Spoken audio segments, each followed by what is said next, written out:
દેશની ઉર્જા સુરક્ષાને વધુ મજબૂત બનાવતા મહત્વપૂર્ણ પગલાં રૂપે MVSYMI જહાજે દીનદયાળ પોર્ટ ઓથોરિટી કંડલા ખાતે આવેલ ઓઇલ જેટી 1 ઉપર સફળતાપૂર્વક બર્થિંગ કર્યું હતું.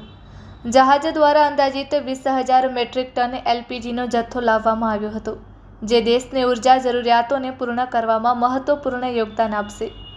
દીનદયાળ પોર્ટ ઓથોરિટી કંડલા દેશની ઉર્જા જીવનરેખાને સશક્ત બનાવવા અને આયાત નિકાસ પ્રવૃત્તિઓને ગતિ આપવા સતત મહત્વપૂર્ણ ભૂમિકા ભજવી રહ્યું છે. ખાડી દેશોમાં વધી રહેલા સતત તણાવને કારણે યુદ્ધ જેવી સ્થિતિ સર્જાઈ છે. ત્યારે આવી પરિસ્થિતિ વચ્ચે સીમી જહાજ સ્ટ્રેટ ઓફ હોર્મુઝ પાર કરીને સીમી જહાજ 20,000 ટન LPG લઈને કચ્છના કંડલા બંદરે પહોંચ્યું છે. 13 મેના રોજ સ્ટ્રેટ ઓફ હોર્મુઝમાંથી સીમી જહાજ સફળતાપૂર્વક પાર કરી ગયું હતું.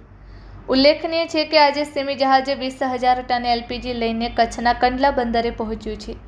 કંડલા બંદરમાં જેટી નંબર 1માં આ જહાજ લાંગરવામાં આવ્યું હતું. હાલ આ જહાજમાં ટૂંક સમયમાં અનલોડિંગની પ્રક્રિયા શરૂ કરવામાં આવી છે.